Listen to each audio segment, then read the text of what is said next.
പിതാവിന്റെയും പുത്രന്റെയും പരിശുദ്ധാത്മാവിന്റെയും നാമത്തിൽ ആമേൻ. എൻ്റെ പ്രിയപ്പെട്ടവർ, ഇന്ന് മെയ് 31 മാതാവിന്റെ കടശി ദിവസം, ഞായറാഴ്ച. അമ്മേ പരിശുദ്ധ അമ്മേ, അമ്മേ പരിശുദ്ധമേ, ദൈവമാതാവേ, കൃപാസനത്തിലൂടെ ഞങ്ങളുടെ ദേശത്തിനും അമ്മ മധ്യസ്ഥം തേടി തന്ന എല്ലാ അനുഗ്രഹങ്ങൾക്കും കൃപകൾക്കും ഞങ്ങളിപ്പോൾ ഹൃദയം നിറഞ്ഞ നന്ദി പറയുന്നു.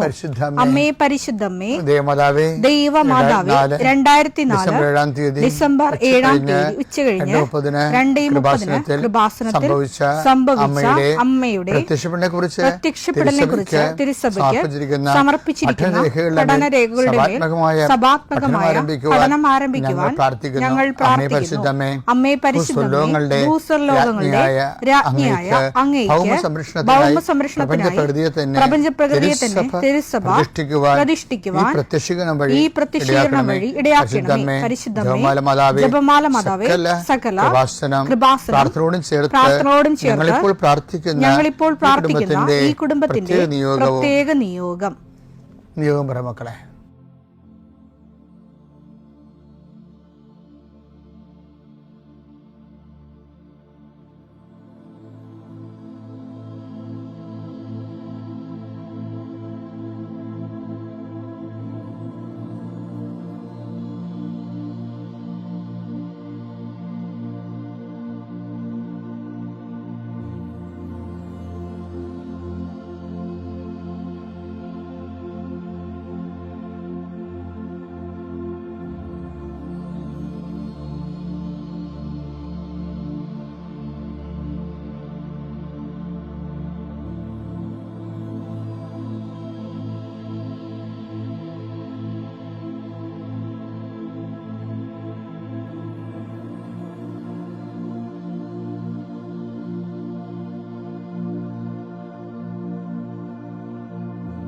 അമ്മയുടെ പ്രത്യക്ഷീകരണത്തിന്റെ ഈ അനുഗ്രഹവേളയിൽ ഞങ്ങൾക്ക് സാധിച്ചു തരുവാൻ കനിയണമേ. ആമേൻ. വിശ്വാസ പ്രമാണം. സർവശക്തനായ പിതാവും ആകാശത്തിന്റെയും ഭൂമിയുടെയും സൃഷ്ടാവുമായ ദൈവത്തിൽ ഞാൻ വിശ്വസിക്കുന്നു. അവിടുത്തെ ഏകപുത്രനും ഞങ്ങളുടെ കർത്താവുമായ ഈശോമിശിഹായിലും ഞാൻ വിശ്വസിക്കുന്നു.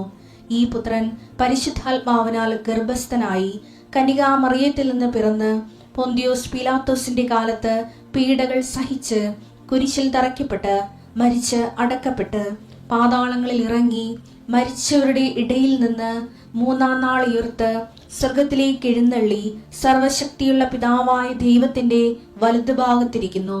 അവിടെ നിന്ന് ജീവിക്കുന്നവരെയും മരിച്ചവരെയും വിധിക്കുവാൻ വരുമെന്നും ഞാൻ വിശ്വസിക്കുന്നു. പരിശുദ്ധാത്മാവിലും ഞാൻ വിശ്വസിക്കുന്നു. വിശുദ്ധ കത്തോലിക്കാ സഭയിലും പുണ്യവാന്മാരുടെ ഐക്യത്തിലും പാപങ്ങളുടെ മോചനത്തിലും ശരീരത്തിന്റെ ഉയർപ്പിലും നിത്യമായ ജീവിതത്തിലും ഞാൻ വിശ്വസിക്കുന്നു. ആമേൻ. സുഖസ്ഥനായ ഞങ്ങളുടെ പിതാവേ, അങ്ങയുടെ നാമം പൂജിതമാകണമേ. അങ്ങയുടെ രാജ്യം വരണമേ. അങ്ങയുടെ തിരുമനസ് സ്വർഗത്തിലെ പോലെ ഭൂമിയിലും ആകണമേ. അന്നു വേണ്ടുന്ന ആഹാരം ഇന്ന് ഞങ്ങൾക്ക് തരണമേ. ഞങ്ങളോട് തെറ്റ് ചെയ്യുന്നവരോട് ഞങ്ങൾ ക്ഷമിക്കുന്നത് പോലെ ഞങ്ങളുടെ തെറ്റുകൾ ഞങ്ങളോടും ക്ഷമിക്കണമേ. ഞങ്ങളെ പ്രലോഭനത്തിൽ ഉൾപ്പെടുത്തരുതേ, തിന്മയിൽ ഞങ്ങൾ രക്ഷിക്കണമേ. ആമേൻ. നന്മ നിറഞ്ഞ മറിയമേ, സ്വസ്തി. കർത്താവ് അങ്ങയുടെ കൂടെ സ്ത്രീകളിൽ അങ്ങ് അനുഗ്രഹിക്കപ്പെട്ടവളാകുന്നു. അങ്ങയുടെ ഉദരത്തിൻ ഫലമായി ഈശോ അനുഗ്രഹിക്കപ്പെട്ടവനാകുന്നു. പരിശുദ്ധ മറിയമേ, തമ്പുരാന്റെ അമ്മേ, പാപികളായ ഞങ്ങൾക്ക് വേണ്ടി ഇപ്പോഴും ഞങ്ങളുടെ മരണസമയത്തും തമ്പുരാനോട് അപേക്ഷിക്കണമേ. ആമേൻ. കർത്താവേ, നിന്റെ ഉന്നതമായ നാമത്തിന് സ്വസ്ഥം ചെയ്യുന്ന കർത്താവെ, അങ്ങയുടെ മക്കൾ അവരുടെ ജീവനോപാധികൾക്ക് മാധ്യമമായ എല്ലാ രേഖകളും അവരുടെ കൈകളിലേക്ക് അവർ കൊണ്ടുവന്നിരിക്കുകയാണ്. കർത്താവ്, സർട്ടിഫിക്കറ്റുകളുണ്ട്, പ്രമാണങ്ങളുണ്ട്, പാസ്പോർട്ടുണ്ട്, പല അപേക്ഷകളുണ്ട്. ഈശോയെ, ചില ഹോസ്പിറ്റലുകളിലും ചില സ്ഥാപനങ്ങളിലൊക്കെ കൊടുത്തിരിക്കുന്ന അപേക്ഷകൾ, അതിന് തീരുമാനങ്ങളില്ല. വീടിന് നമ്പറിട്ട് കൊടുക്കാൻ വേണ്ടി നമ്പർ കിട്ടാൻ വേണ്ടി വില്ലേജ് ഓഫീസിൽ കൊടുത്തിരിക്കുന്നവരുണ്ട്, പഞ്ചായത്തിൽ കൊടുത്തിരിക്കുന്നവരുണ്ട്. പക്ഷെ ഇതൊക്കെ നമ്പറിട്ട് കിട്ടിയിട്ടില്ല. അതിൻ്റെ രേഖകളുണ്ട് ഞങ്ങളുടെ കയ്യിൽ. കാര്യം കർത്താവ് അടക്കത്തില്ലെന്ന് പറയുന്ന രീതിയിൽ റീസർവേക്ക് വെച്ചിരിക്കണം എന്നൊക്കെ പറഞ്ഞുകൊണ്ട് നമ്മളെ വിഷമിപ്പിക്കുന്ന രേഖകളുണ്ട്. നിങ്ങൾ ഓരോ സ്ഥലങ്ങളിലേക്ക് വിടാനുള്ള ജോബ് ആപ്ലിക്കേഷൻസ് ജോലിക്ക് വേണ്ടിയുള്ള അപേക്ഷാ ഫോറങ്ങളുണ്ട് ഈശോയെ, കല്യാണ സർട്ടിഫിക്കറ്റുകൾ, അതുപോലെ തന്നെ കല്യാണക്കുറികൾ. ഇന്ന ദിവസങ്ങൾ കല്യാണം ഉള്ളത് കൊണ്ട് ആ കല്യാണം നടത്താനുള്ള കുറികൾ, ആൾക്കാർക്ക് കല്യാണക്കുറികൾ ഡിസ്ട്രിബ്യൂട്ട് ചെയ്യണമെന്ന് മുമ്പുള്ള ആദ്യത്തെ കുറികൾ, അതിൻ്റെ ഡിസ്ട്രിബ്യൂട്ട് ചെയ്ത് കഴിഞ്ഞുള്ള കുറികൾ എൻ്റെ മക്കൾ കയ്യിലെടുക്കുക. ഇപ്പോൾ പരിശുദ്ധ അമ്മ അതെല്ലാം ആസ്വദിക്കാൻ വേണ്ടി ഈശോയ്ക്ക് മധ്യസ്ഥം വഹിക്കേണ്ട സമയമാണ്. നിങ്ങളുടെ ആശുപത്രി ചീട്ടുകൾ, മരുന്നിൻ്റെ കുറിപ്പടികൾ, നിങ്ങളുടെ ടിക്കറ്റുകൾ, റെയിൽവേ ടിക്കറ്റ് ആകാം, പ്ലെയിനിൻ്റെ ടിക്കറ്റ് ആകാം, ടിക്കറ്റുകൾ. കർത്താവ് നിൻ്റെ ഉന്നതമായ നാമത്തിന് സ്വസ്ഥം ചെയ്യുന്നു. കർത്താവ് മക്കളുടെ കയ്യിൽ അവർ ഉയർത്തിയിരിക്കുന്ന രേഖകൾ അവരുടെ യാത്രയാണ്, അല്ലെങ്കിൽ അവരനുഭവിക്കുന്ന ഞെരുക്കമാണ്. ഇതിൻ്റെ തടസ്സങ്ങൾ, ഇത് ആര് വരികയാണിത്, ഇത് ഏത് ഓഫീസിലാണ് തടസ്സങ്ങൾ ഇരിക്കണത്, ഏത് നിയമമാണ് എൻ്റെ തടസ്സമായി മാറിയിരിക്കുന്നത്, യേശുക്രിസ്തു നാമത്തിൽ ഞാനത് ബന്ധിക്കുന്നു. അമ്മേ, പരിശുദ്ധമേ, ദേവമാതാവേ, കുഞ്ഞുങ്ങളുടെ മക്കളുടെ കയ്യിരിക്കുന്ന എല്ലാ രേഖകളും, ക്വസ്റ്റ്യൻ പേപ്പറുകൾ, ആൻസർ പേപ്പറുകൾ, പാസ്പോർട്ടുകൾ, വിസകൾ, അതുപോലെ തന്നെ സ്ഥലത്തിൻ്റെ ജപ്തി നടപടിയുടെ രേഖകൾ, പ്രമാണരേഖകൾ, പട്ടയത്തിൻ്റെ രേഖകൾ, ചിട്ടിയുടെ പേപ്പറുകൾ, കടങ്ങൾ, എന്തെല്ലാം രേഖകളാണോ അതെല്ലാം കർത്താവിൻ്റെ വിശുദ്ധമായ രക്തത്തെ തളിക്കപ്പെടട്ടെ എന്ന് പ്രാർത്ഥിക്കുന്നു. എൻ്റെ കർത്താവിൻ്റെ ഉന്നതമായ നാമത്തിൽ ആശീർവദിക്കണമേ. രോഗികളെ ആശീർവദിക്കുന്നു, ജീവിത പ്രതിസന്ധിയിലിരിക്കുന്നവരെ ആശീർവദിക്കുന്നു. തൊഴുത്തിലും അതുപോലെ ആനിമൽ ഫാമിലും കോഴി വളർത്തുന്ന സ്ഥലങ്ങളിലും പലതരത്തിലുള്ള രോഗങ്ങൾ മൂലം ജീവിതമാർഗ്ഗങ്ങൾ മുട്ടിപ്പോവുകയും മൃഗങ്ങൾ മരിക്കുകയും പ്രസവിക്കാതെ പ്രസവം മുട്ടിയിരിക്കുകയും വരുമാനം ഇല്ലാതെ വിഷമിക്കുകയും ചെയ്യുന്ന എല്ലാ മേഖലകളും കർത്താവേ, നമ്മൾ ഉണ്ടാക്കുന്ന ഉൽപ്പന്നങ്ങൾ വിറ്റഴിക്കാൻ പറ്റാത്ത അവസ്ഥയിൽ വീട്ടിൽ കുന്നുകൂടി കിടക്കുന്നവരുണ്ട്. കുരുമുളകും ഏലവും ഉൾപ്പെടെ, അതുപോലെ പല പല കായ്ഫലങ്ങൾ വിൽക്കാൻ പറ്റാതെ വീട്ടിൽ കൂട്ടിയിട്ടിരിക്കുന്നവരുണ്ട്, കൂട്ടിക്കിടന്ന് നശിച്ചു പോകുന്നവരുണ്ട്. തർക്കപ്പുരയിടത്ത് തേങ്ങ മുളച്ച് കിടക്കുന്നവരുണ്ട്. കർത്താവേ, ആൾക്കാർക്ക് എടുക്കാൻ പറ്റാത്തത് കേസായി കിടക്കുന്നവരുണ്ട്. ഈശോയെ, അതിനെ മേലെല്ലാം എസക്കേൻ്റെ താഴ്വര, അസ്ഥികളുടെ താഴ്വര എന്ന പോലെ കർത്താവിൻ്റെ ആത്മാവ് ജ്വലിച്ചുകൊണ്ട് ബന്ധങ്ങൾ അഴിഞ്ഞു മാറട്ടെ പ്രാർത്ഥിക്കുന്നു. എൻ്റെ കർത്താവിൻ്റെ ഉന്നതമായ നാമത്തിൽ, സഭയുടെ അധികാരത്തിൽ, കുരിശിൻ്റെ അടയാളത്തിൽ, ദൈവത്തിൻ്റെ ശക്തിയാൽ നീ പോകുന്ന വഴികളിൽ സഞ്ചാരി മാതാവ്, സമയത്തിൻ്റെ അധികാരി, നിനക്ക് സന്ധിപ്പ് സമാധാനം നൽകട്ടെ, സൗഖ്യം നൽകട്ടെ. നിത്യം പിതാവും പുത്രനും പരിശുദ്ധാത്മാവായ സർവ്വേശ്വരനെ നീക്കുവാമേ. എൻ്റെ പ്രിയപ്പെട്ടവരെ, പിന്നെ ഈ പാപത്തെക്കുറിച്ചുള്ള ഒരു കോൺസെപ്റ്റില്ലേ, അപ്പോൾ നമ്മൾ സംസാരിക്കുമ്പോഴൊക്കെ നമ്മൾ കഴിഞ്ഞ കാലങ്ങളെ അഡ്രസ്സ് ചെയ്യണം. എപ്പോഴും അത് അഡ്രസ്സ് ചെയ്യേണ്ടതല്ല, അഡ്രസ്സ് ചെയ്യണം. പക്ഷേ അമിത പ്രാധാന്യം നമ്മുടെ ഭൂതകാലങ്ങൾക്ക് കൊടുക്കുന്ന ഒരു സമീപനമല്ല ഈശോയുടേത്. ഞാൻ പണ്ടൊരു ധ്യാനം കൂടിയായിരുന്നു, ഇൻ്റർ ജനറേഷൻ ഹീലിംഗ്.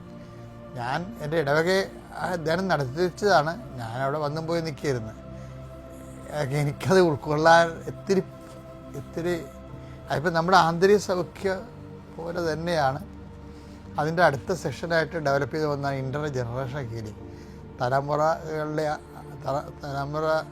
അന്തരധ്യാനം, ആന്തര സൗഖ്യം. അല്ല, തലമുറകളിൽ എവിടെയെങ്കിലും എന്തെങ്കിലും പാപം വന്ന് പോയിട്ടുണ്ടെങ്കിൽ അത് നമ്മളെ ബാധിക്കും എന്നുള്ളൊരു കോൺസെപ്റ്റ് ഉണ്ടല്ലോ, ബിബ്ലിക്കൽ കോൺസെപ്റ്റാണ്. അത് ഈ പിതാക്കന്മാർ പച്ചമുന്തിരിങ്ങ തിന്നു, മക്കളുടെ പല്ല് പൊളിച്ചെന്നൊരു വചനമില്ലേ എന്ന് ഇനി ആരും പറയത്തില്ല എന്നാണ് കിടക്കുന്നത്. പക്ഷെ അത് അത്ര പറയത്തില്ല. പിതാക്കന്മാരുടെ പച്ചമുന്തിരിങ്ങ തിന്ന് മക്കളുടെ പല്ല് പൊളിച്ച്. അപ്പോൾ ഇൻ്റർ ജനറേഷൻ ആരെങ്കിലും പാവം ചെയ്തിട്ടുണ്ടെങ്കിൽ നമ്മളത് ബാധിക്കുമെന്നുള്ളതിന് അമിത പ്രാധാന്യം കൊടുക്കുകയാണ്. അതിൻ്റെ പേരിൽ എന്തെല്ലാം തരത്തിലുള്ള പുതിയ തടവറകൾ സൃഷ്ടിക്കുന്ന ആൾക്കാർ, പുതിയ ആത്മീയ തടവറകൾ സൃഷ്ടിക്കുന്നതിന് അത് സഹായിച്ചിട്ടുണ്ട്. അപ്പോൾ മനുഷ്യൻ ഒരിക്കലും ഇങ്ങനെ എന്തെങ്കിലും സംഭവിച്ചു കഴിയുമ്പോൾ ഒരു അപ്പാപ്പന്മാരുടെ കാലത്ത് കൊല്ലുകൊലയാണ് ഉണ്ടായിരുന്നാണ് പറയേണ്ടത്. ഞങ്ങളുടെ പത്താഴത്തിലേക്കിട്ട് ആളെ കൊന്നിട്ടുണ്ട്, ഞങ്ങളുടെ പറമ്പിൽ ആളെ മൂടിയിട്ടുണ്ടെന്നൊക്കെ പറഞ്ഞ് ഇങ്ങനെ പിച്ചും പേയും പറഞ്ഞ് നടക്കുന്ന ഒരു കാലഘട്ടം ഉണ്ടായിരുന്നു. എനിക്ക് തോന്നുന്നത് 2000 തൊട്ട് 2010 വരെയാണ് ഇതുപോലെയുള്ള ഉൽപ്പന്നങ്ങൾ ഇറങ്ങിയത്. അതിനുശേഷം പിന്നെ അത് സബ്സിഡായിപ്പോയി ഇൻ്റർ ജനറേഷൻ. അപ്പോൾ പക്ഷേ ക്രിസ്തു ഈ കഴിഞ്ഞ കാലങ്ങൾക്കൊന്നും അമിത പ്രാധാന്യം കൊടുക്കണില്ല. ക്രിസ്തുവിൻ്റെ ഒരു സമീപനം വെച്ച് കഴിഞ്ഞാൽ ഒരു ധനികൻ്റെ വീട്ടിൽ കർത്താവ് വിരുന്നിന് വരുമ്പോൾ ഒരു പാപിനിയായ സ്ത്രീ വന്ന് കർത്താവിൻ്റെ പാദങ്ങൾ തുടക്കണില്ലേ, ആ ഒരു ഭാഗത്ത് ആ സമയത്ത് റെസ്പോണ്ട് ചെയ്യണ ഒരു യഹൂദനോട് റെസ്പോണ്ട് ചെയ്യുന്നുണ്ടത്. എന്നാ റെസ്പോണ്ട് ചെയ്യണത്? ഇവൾ ഏത് തരക്കാരിയാണെന്ന് ഈശോയ്ക്ക് അറിയാമായിരുന്നെങ്കിൽ ഈശോനെ ഒരു പ്രവാചകനായിട്ട് കണക്കാക്കാമായിരുന്നെന്നുള്ളതാണ് ഈള പറഞ്ഞത്. ഈശോയ്ക്ക് കൊടുക്കുന്ന ഒളിയമ്പാണത്. പക്ഷെ എന്നാലും ആ നിരീക്ഷണം എന്ന് പറയുന്നത് എന്താണ്? ലൂക്ക 7:39 അവനെ ക്ഷണിച്ച ആ ഫരിസേയൻ ഇത് കണ്ട് സ്വഗതമായി പറഞ്ഞു, അതായത് പറഞ്ഞു, ഇവൻ പ്രവാചകനാണെങ്കിൽ ഈശോ ആണെങ്കിൽ തന്നെ സ്പർശിക്കുന്ന സ്ത്രീ ആരെന്നും ഏത് തരക്കാരിയെന്നും അറിയുമായിരുന്നു. ഇവൾ ഒരു പാപിനിയാണല്ലോ. അപ്പൊ ഇവളുടെ പ്രസന്റ് സ്റ്റാറ്റസ് പോലും ഈശോയ്ക്ക് ഈ യഹൂദന് പഴയ സ്റ്റാറ്റസും വർത്തമാനകാല സ്റ്റാറ്റസും ഒക്കെ യഹൂദന് പ്രശ്നമാണ്. പക്ഷെ ഈശോ ഈ ഭൂതകാല ചങ്ങലകളിൽ നിന്നും വർത്തമാനകാല ചങ്ങലകളെയും അമിത പ്രാധാന്യം കൊടുക്കാതെ ആണ് ഈശോ ഭാവി എന്ന് വെച്ചാൽ ഈ ഭൂതകാലത്ത് വർത്തമാനത്തിൽ നമുക്ക് തിരുത്താവുന്ന ഒരു പരിധിയുണ്ട്. ഭാവിയെ ആണ് കർത്താവ് എപ്പോഴും നിൻ്റെ ഭാവിയെയാണ് കർത്താവ് എപ്പോഴും നിരീക്ഷിക്കുകയും അത് ക്രമീകരിക്കുകയും ചെയ്യാൻ ഈശോ ഉദ്ദേശിക്കും. വളരെ ഈസിയാണത്. അപ്പം അമിതമായ കുറ്റബോധങ്ങളൊന്നും ഒരു കുറ്റബോധം സൂക്ഷിച്ചു വെക്കേണ്ട കാര്യമില്ല. ശരിക്കും പറഞ്ഞാൽ പശ്ചാത്താപം ഉണ്ടാവണം തീർച്ചയായിട്ടും. യോഹന്നാൻ 5:14 പിന്നീട് യേശു ദേവാലയത്തിൽ വെച്ച് അവനെ കണ്ടപ്പോൾ, അവനെ വെച്ച് തലഭാരോഗിയായിരുന്നു ഇയാളെ. ആ ബെത്സേദ കുളത്തിന്റെ കരയിൽ നിന്ന് കിടന്ന രോഗിയാണ്. അവനെ കർത്താവ് സുഖപ്പെടുത്തിയല്ല, പിന്നീട് അവനെ ദേവാലയത്തിൽ വെച്ച് കണ്ടുമുട്ടിയപ്പോൾ അവനോട് കർത്താവ് ഒരു കാര്യം പറഞ്ഞു. എന്താ പറഞ്ഞത്? ഇതാ നീ സൗഖ്യം പ്രാപിച്ചിരിക്കുന്നു, കൂടുതൽ മോശമായതൊന്നും സംഭവിക്കാതിരിക്കാൻ ശ്രദ്ധിക്കണം. മോശമായത് സംഭവിക്കാതിരിക്കാൻ മേലിൽ പാപം ചെയ്യും. ഫ്യൂച്ചറാണ് ഈശോ അഡ്രസ് ചെയ്യണത് അവിടെ. അപ്പൊ അത് ഭയങ്കര സീരിയസ് ആയിട്ടുള്ള നല്ലൊരു അപ്രോച്ചാണത്. അതായത് കഴിഞ്ഞുപോയ പാപത്തെ നമുക്ക് ഏറ്റുപറയാനേ പറ്റത്തുള്ളൂ പശ്ചാത്തലത്തോടെ. പക്ഷേ മേലിലുള്ള വരാൻ പോണ കാര്യങ്ങൾക്ക് നമുക്കത് പാപമില്ലാതെ ജീവിക്കാൻ പറ്റും. അപ്പോൾ ആ ഭാവിയെയാണ് ഈശോ അഡ്രസ്സ് ചെയ്യണം, അല്ലാതെ ഇൻ്റർ ജനറേഷനൊന്നും അല്ല. പുരാതന തലമുറകളെ അല്ല ഈശോ അഡ്രസ്സ് ചെയ്യണത്. ഇതെപ്പോഴും മനസ്സിലുണ്ടാവണം. ജീവിക്കാൻ പാപരഹിതമായി ജീവിക്കാനും വിശുദ്ധിയോടെ ജീവിക്കാനും എളുപ്പമാണ്. പിതാവിൻ്റെയും പുത്രൻ്റെയും പരിശുദ്ധാത്മാവിൻ്റെയും നാമത്തിൽ.